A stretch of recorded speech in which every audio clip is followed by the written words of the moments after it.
Assalamualaikum warahmatullahi wabarakatuh. Apa kabar anak-anak ibu semuanya? Semoga selalu dalam lindungan Allah Subhanahu wa Ta'ala. Ingat, selalu patuhi protokol kesehatan dengan cara menggunakan masker jika keluar rumah, rajin mencuci tangan, dan jaga jarak ketika berjumpa dengan orang lain. Semangat ya belajar dari rumah. Bertemu lagi dengan saya, Ibu Usna Wijirahayu SPD, Guru Mata Pelajaran Bahasa Indonesia di SMA Negeri 5 Bagan Sinembah, Provinsi Riau. Pertemuan kali ini kita akan membahas mengenai fungsi teks cerita sejarah dan kaidah kebahasaan yang ada di dalam teks cerita sejarah. Berikut penjelasannya.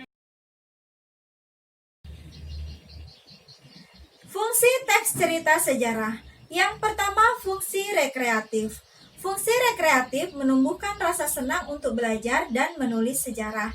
Contohnya, ketika kita pergi berwisata ke Candi Borobudur.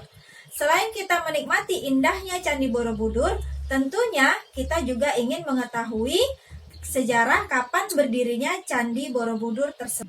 Yang kedua, fungsi inspiratif. Fungsi inspiratif memberikan inspirasi dan kreativitas untuk keberlangsungan hidup berbangsa dan bernegara untuk lebih baik lagi. Contohnya, pada saat Gerakan Nasional Rakyat Indonesia hingga lahirnya Budi Utomo memberikan inspirasi untuk hidup kreatif dan mengutamakan persatuan bangsa. Yang ketiga, fungsi instruktif. Fungsi instruktif sebagai alat bantu dalam pembelajaran. Contoh sejarah dari kegunaan instruktif yaitu menggunakan peristiwa sejarah sebagai bahan pengajaran bagi siswa. Misalnya, memberi tugas proyek clipping sejarah masa Orde Baru dan membuat esai tentangnya. Yang keempat, fungsi edukatif. Fungsi edukatif dapat dijadikan petunjuk dan pelajaran kehidupan bagi manusia dalam berperilaku. Contohnya, keberhasilan Kerajaan Majapahit dalam sejarah bisa sebagai pembelajaran untuk kita lebih bekerja keras lagi dan andil untuk mencapai kesuksesan. Kaidah kebahasaan dalam teks cerita sejarah. Yang pertama adalah pronomina. Pronomina adalah kata yang dipakai untuk menggantikan benda dan menamai seseorang atau sesuatu secara tidak langsung. Kata kunci dari pronomina adalah kata ganti. Ada 3 jenis kata ganti atau pronomina. Yang pertama yaitu pronomina persona, yaitu pronomina yang menunjuk pada kata ganti orang. Contohnya, aku, ku, saya, engkau, kamu, anda, nya, dia, dan ia.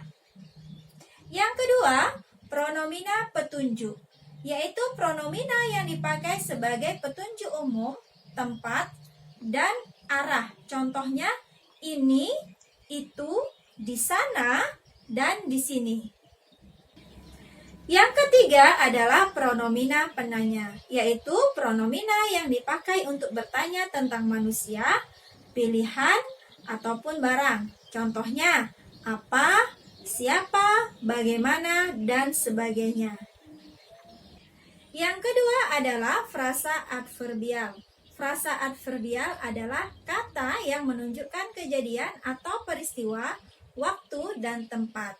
Contohnya, tahun lalu, rumah besar, kecelakaan itu. Yang ketiga yaitu verba material. Verba material adalah kata yang berfungsi menunjukkan aktivitas yang dilakukan oleh partisipan, menunjukkan perbuatan fisik atau peristiwa. Contohnya, menulis, mengepel, dan menyapu. Yang keempat, konjungsi temporal. Konjungsi temporal berfungsi menata urutan peristiwa yang diceritakan. Umumnya banyak menggunakan kata penghubung temporal. Contohnya, sebelum, selanjutnya, setelahnya, lalu, kemudian, sesudahnya, sambil, bila, demi, sementara, sebelum, sejak, apabila, waktu, tatkala, ketika, semenjak, dan sebagainya. Yang kelima adalah kalimat bermasa lampau. Dalam teks cerita sejarah terdapat fitur-fitur kebahasaan yang menjadi ciri khasnya. Salah satu di antaranya adalah penggunaan kalimat yang menyatakan peristiwa pada masa lampau.